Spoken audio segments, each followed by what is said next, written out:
Marcos capítulo 3 versículo 1 dice: Y entró otra vez en la sinagoga, y estaba ahí un hombre que tenía la mano seca, y lo observaban a él si en Shabbat lo sanaría para acusarlo.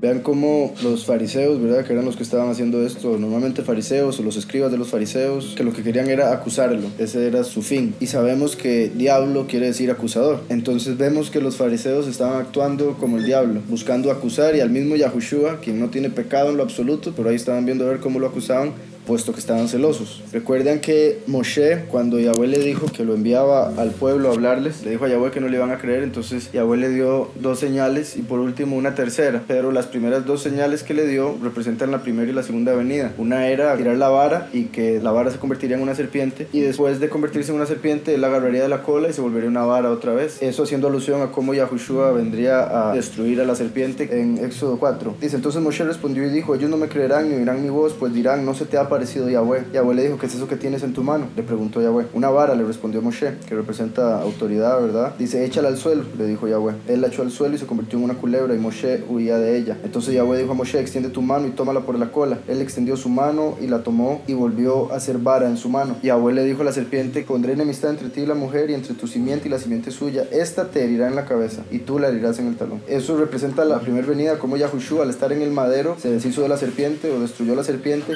Entonces Yahweh dijo a Moshe: extiende tu mano y tómala por la cola. Él extendió su mano y la tomó, y volvió a ser vara en su mano. Por esto creerán que se te ha aparecido Yahweh, el Elohim de tus padres, el Elohim de Abraham, el Elohim de Isaac y el Elohim de Jacob. Le dijo además Yahweh: mete ahora tu mano en el seno. Él metió la mano en su seno, y cuando la sacó vio que su mano estaba leprosa como la nieve. Entonces esta es una segunda señal que le dio para hacerle al pueblo, y representa la segunda venida como la mano de Yahweh. La lepra representa pecado, entonces sería como que vendría como Zorobabel, ¿verdad?, nacido en confusión como un pecador, pero después Yahweh a través de Yahushua lo sanaría. Y por eso dice, le dijo Yahweh: vuelve a meter la mano en tu seno. Él volvió a meter la mano en su seno, y al sacarla de nuevo del seno vio que estaba como el resto de su carne. Entonces Yahushua está conectado con el título Elohim, y obviamente con el nombre Yahweh, puesto que está en su nombre Yahushua. Y el último está conectado con el nombre Shaddai, que es omnipotente, y estaba conectado de hecho también Jacob, cual es interesante puesto que el último es como Jacob. Entonces en sí la segunda señal de la mano leprosa representa al último que viene en pecado, y Yahushua lo limpia al entrar en el seno, o sea, al estar en el Shaddai. Entonces es interesante que en este capítulo empieza con que dice: entró otra vez en la sinagoga, como diciendo la segunda venida, y había un hombre con una mano seca, nada más la mano, igual que Moshe por un momento se le dio lepra en la mano, y lo observaban a él si en Shabbat lo sanaría para acusarlo. Entonces le dijo al hombre que tenía la mano seca: ponte de pie en el medio. Y les dijo a ellos: ¿es permitido en Shabbat hacer bien o hacer mal, salvar la vida o matar? Yo creo que nosotros todos por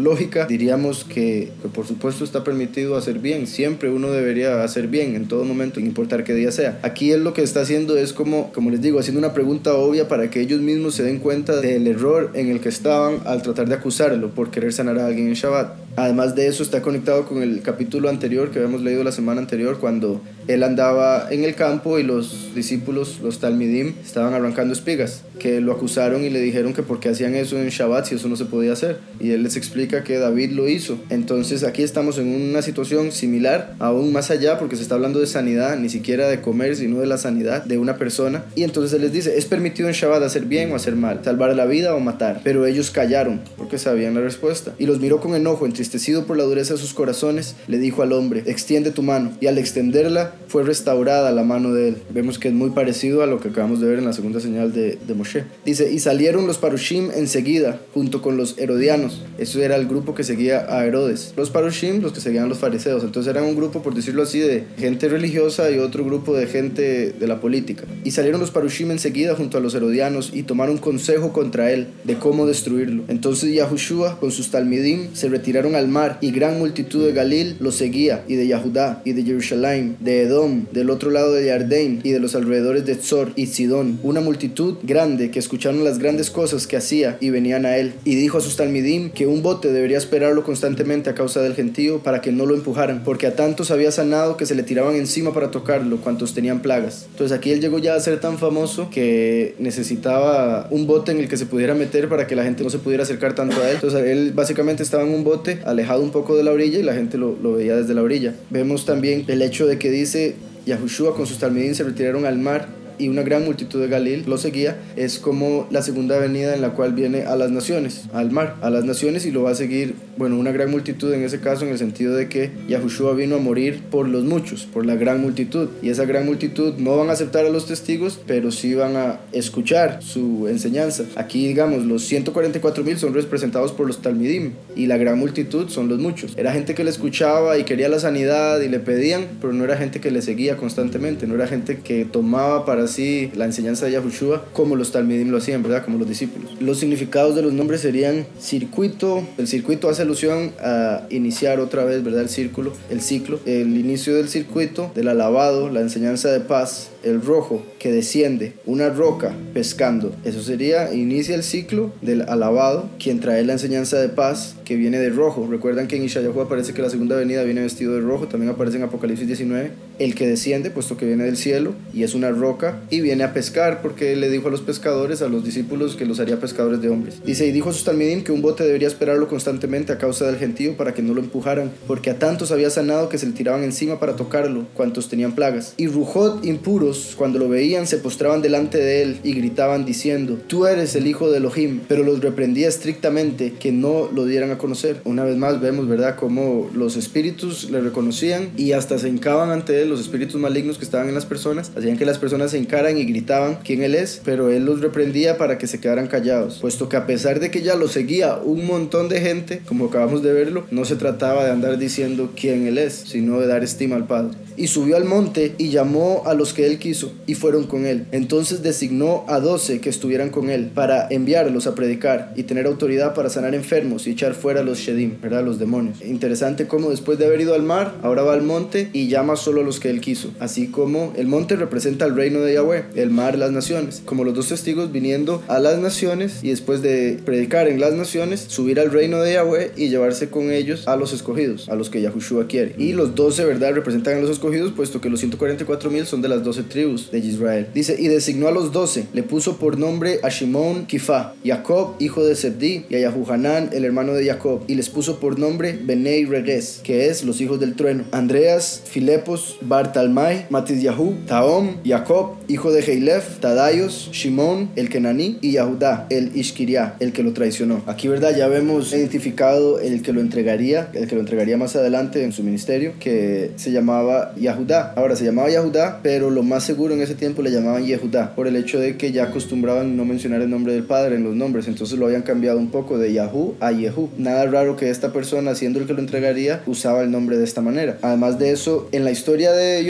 José, cuando Jacob lo manda a ver cómo están los hermanos, él llega y los hermanos planean matarlo, ¿verdad? Es igual que cuando Yahushua vino a la tierra y sus hermanos, los Yahudim, los fariseos, estas personas que lo querían acusar, lo querían matar. Cuando uno de ellos, ¿verdad?, dijo matémoslo, Yahudá saltó y dijo no lo matemos, mejor vendámoslo, y lo terminaron vendiendo. En la historia, Yahudá no lo vendió por odio, por decirlo así, sino que decidió o dio la opción de venderlo para que no lo mataran. La idea de él era después recuperarlo, después agarrarlo y llevárselo al padre, pero cuando lo vendieron, se lo llevaron y después lo vendieron como esclavo a otra gente y después lo vendieron como esclavo en Egipto. Entonces, en la historia de Yosef 37:26 dice, entonces Yahudá dijo a sus hermanos, ¿qué vamos a ganar con matar a nuestro hermano y ocultar su muerte? Venid y vendámoslo a los ismaelitas, pero no le pongamos las manos encima porque es nuestro hermano, nuestra propia carne. Ok, entonces Yahudá fue el que decidió que no lo mataran, sino que mejor lo vendieran. Y esto era profecía cuando vendría Yahushua y uno de sus discípulos, Yahudá, lo vendería. Entonces vemos como tiene exactamente el mismo nombre, el que vendió a Yosef en la historia que representa la primera venida, a quien vendió a Yahushua cuando se presentó en la tierra. Toda la historia del capítulo 37 es un espejo de lo que sucedería cuando Yahushua vendría. Ahora, los nombres de los discípulos, traduciéndolos, serían el escuchado, una piedra, el suplantador, regalo a quien Yahweh ha favorecido, suplantador, varonil, amante de los caballos, hijo de los trillos, regalo de Yahweh, un gemelo suplantador, para intercambio, el valiente, escuchado, habitante de la tierra baja, el celoso, alabado, hombre de la ciudad. Ya hemos visto que cuando vemos la traducción de los nombres hace referencia al último, puesto que la traducción de los nombres nos da una interpretación más profunda de lo que está ahí literalmente, puesto que literalmente leemos, como hemos visto, que el libro de Marcos es directo al grano, es la interpretación más simple. Entonces cuando leemos la interpretación literal son los nombres: Shimón, Kifá, Jacob, Zebdí, Yahuhanán, Jacob, Benei Regués, Andreas, Filipos, Bartalma, etc. Pero cuando vemos los significados de los nombres se nos da a entender algo que hace referencia a la segunda venida. Como ya hemos hablado, la primera venida está clara en los evangelios y la segunda venida está escondida. Entonces, hablando de la segunda, sería el escuchado, obviamente por Yahweh, para convertirse en una piedra, y el suplantador, porque ya hemos hablado de cómo va a suplantar al enemigo, cómo va a suplantar a Lucifer. El regalo, puesto que es un regalo para las naciones, el deseado por las naciones, a quien Yahweh ha favorecido. Suplantador, aquí está el nombre de los hijos del trueno. Puede ser que se pudiera meter eso ahí como el suplantador de los hijos del trueno, porque recuerden que de Lucifer se dice que cayó como un trueno. Varonil, amante de los caballos, el último viene en caballo, caballo blanco, hijo de los trillos, y Yahushua lo puso por trillo para que haga una senda para llevar a los escogidos a Yahushua. El regalo de Yahweh, gemelo, puesto que es como Yahushua. Suplantador, para intercambio. El valiente, que es como el Gibor, que la segunda venida Yahweh dijo que él vendría como un Gibor. El escuchado, el celoso, puesto que viene celoso del nombre de Yahweh. Alabado, hombre de la ciudad.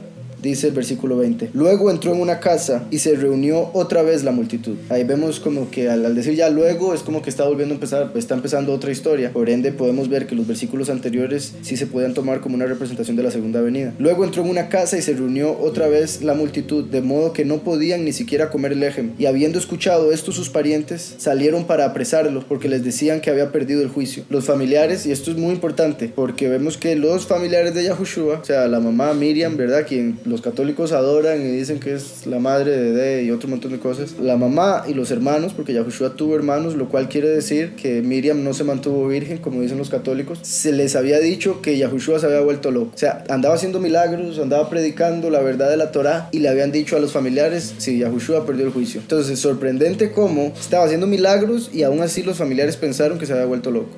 Lo más seguro era porque les habían dicho: anda diciendo que es el Mesías, lo cual no lo andaba haciendo, pero ya había gente que lo andaba diciendo, entonces decían: de fijo él lo dijo. Entonces vemos cómo el hecho de que Yahushua andaba siendo anunciado como Mashiach hizo que los familiares dijeran: está loco. Y eso es sorprendente porque ahí vemos que se cumple que no hay profeta en su propia tierra. Entonces Yahushua mismo, en todo su esplendor, con todos sus milagros, y ni su propia madre y hermanos creían en él. Dice entonces: y habiendo escuchado esto, sus parientes salieron para apresarlo, porque les decían que había perdido el juicio. Los escribas de Jerusalén que bajaron decían: tiene a Baal-Zebub, y mediante él, gobernante de los Shedim, echa fuera a los Shedim. Entonces, de fijo se estaba diciendo de todo, y aún los fariseos, que eran como los sacerdotes de ese momento, ¿verdad?, como si los pastores de hoy en día, cuando vean a los testigos, digan: no, eso es lo que están, son endemoniados. Vea, lo que hacen es por los demonios que tienen adentro. Y muy posible muchos lo van a hacer. Obviamente los pastores apóstatas, los peores pastores de hoy en día, los pastores que en realidad están en la sinagoga de Satanás, los masones, etcétera, etcétera, esos que son parte del Illuminati, ellos van a ver a los testigos y le van a decir a sus congregaciones: no, esos están endemoniados, ni les hagan caso. Eso es de fijo, como lo estaban haciendo aquí en este momento. Baal-Zebub quiere decir el señor de las moscas, y era el nombre que le daban al falso poderoso, al rey de los demonios, que era adorado por una nación en ese tiempo cercana a Israel, en la cual les llevaban sacrificios al demonio este, les llevaban carne, por decirles algo, les llevaban un sacrificio, lo ponían en el altar, pero como el demonio, Zebub, no lo consumía, entonces las moscas llegaban y se paraban por todo el templo. Entonces el templo de Baal-Zebub estaba lleno de moscas. Entonces los Yahudim le llamaban Baal-Zebub como una burla, porque era el señor de las moscas, porque el templo de él estaba siempre repleto de moscas.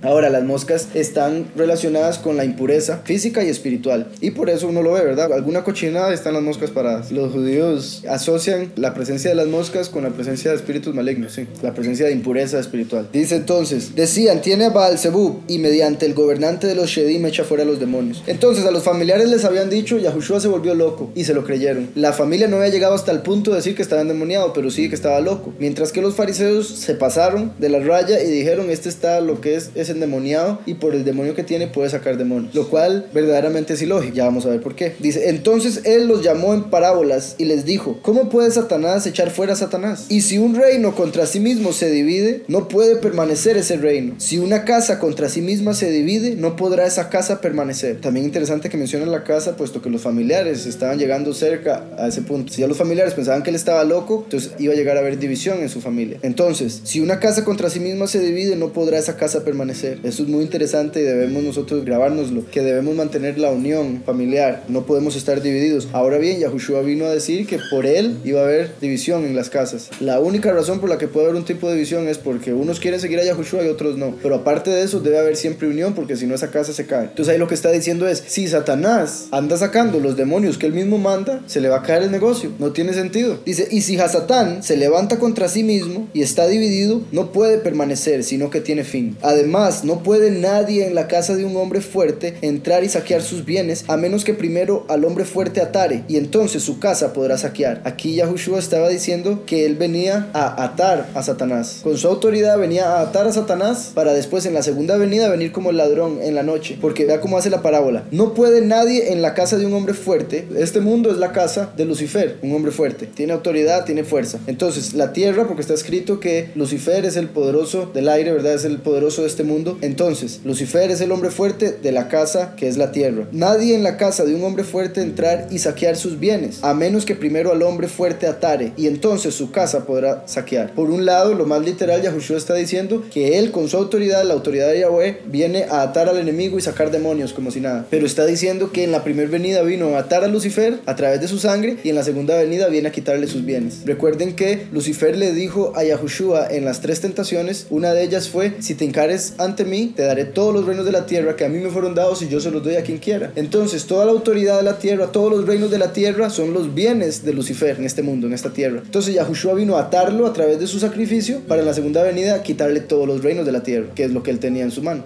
En verdad os digo que se les perdonarán a los hijos de los hombres todos los pecados y blasfemias, cualquiera que sea la blasfemia. Pero aquel que blasfeme contra la Ruach HaKodesh no tendrá perdón jamás, sino que es culpable del pecado perpetuo.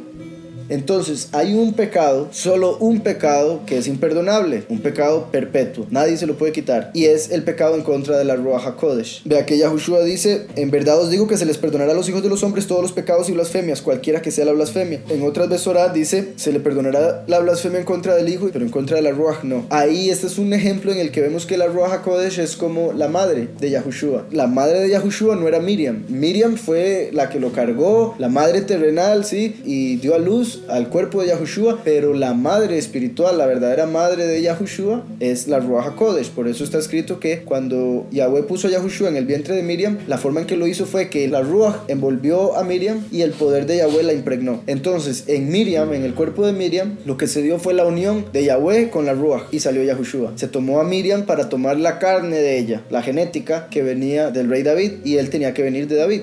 Voy a leer desde el 28 otra vez. En verdad os digo que se les perdonarán a los hijos de los hombres todos los pecados y blasfemias, cualquiera que sea la blasfemia. Pero aquel que blasfeme contra la Ruach HaKodesh no tendrá perdón jamás, sino que es culpable del pecado perpetuo. Porque ellos decían, tiene Ruach impuro en él. Entonces, el espíritu que había en Yahushua era la Ruach HaKodesh. Y ellos decían, tiene un espíritu impuro, maligno. Estaban diciendo que el espíritu de pureza era el espíritu de maldad. Entonces, estaban completamente torcidos en su mentalidad del mundo espiritual. Estaban completamente mal. Entonces ahí podemos ver un ejemplo de si Yahweh hace un milagro, una blasfemia en contra del espíritu sería decir que ese milagro fue Satanás el que lo hizo. Si uno ve que claramente Yahweh hace un milagro sorprendente, como el hecho de sacar un demonio, como lo vemos ahí, o dar sanidad a alguien, y una persona dice que eso fue un demonio, está cometiendo ese pecado. Y como lo vemos por ejemplo en el faraón, que Yahweh dijo que endurecería su corazón, que ahí uno diría, pero ¿por qué Yahweh le va a hacer eso a alguien? En realidad Yahweh, cuando vemos toda la historia, lo vemos en contexto y se llega a entender la profundidad de lo que se está diciendo ahí. La cuestión era que el faraón había cometido tanto pecado que el castigo por ese pecado era prohibirle el arrepentimiento. Así como hay lugares, ¿verdad?, donde alguien comete robo y el castigo es cortarle la mano para que ya no pueda robar. Es similar. Hay castigos, digamos, hay enfermedades que llegan por un pecado en particular. Digamos que, poniendo este que acabo de decir en un aspecto espiritual, alguien que ande robando y de repente pierde el poder en la mano. Yahweh nos dio la autoridad y el libre albedrío para mover nuestras extremidades cuando queramos, como queramos. Con solo pensarlo podemos mover la mano.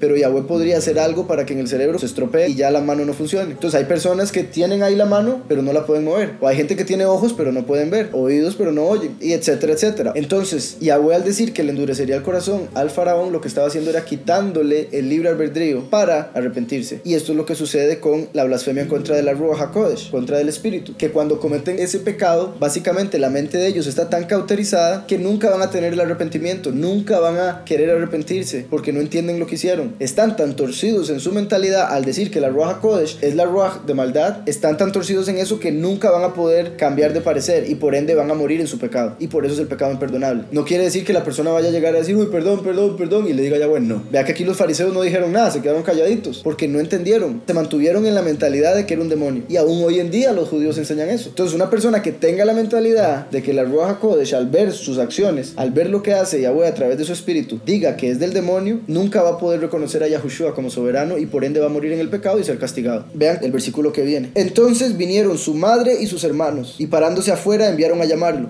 Dos cosas. Aquí Yahushua acaba de hablar de la Ruach HaKodesh y es la blasfemia imperdonable, la madre espiritual, y ahora aparece la madre carnal, la madre terrenal. Repito, conectando el hecho de que el espíritu es como la madre espiritual y por eso es la única blasfemia imperdonable. Además de eso, vemos una continuación de lo que se decía anteriormente, que sus familiares pensaban que él estaba loco, pensaban que había perdido el juicio, entonces por eso es que la madre y sus hermanos lo van a buscar. Entonces vinieron su madre y sus hermanos, y parándose afuera enviaron a llamarlo, y sentada alrededor de él una multitud le dijeron, he aquí, tu madre y tus hermanos te buscan afuera. Pero él les respondió diciendo, ¿quién es mi madre y mis hermanos? No la reconoció. Ahora bien, ellos, al pensar que Yahushua estaba loco, no estaban actuando según la voluntad de Yahweh. Al pensar que Yahushua estaba loco, no estaban actuando según la voluntad de Yahweh, y por ende se salieron del círculo de quienes son su madre y sus hermanos.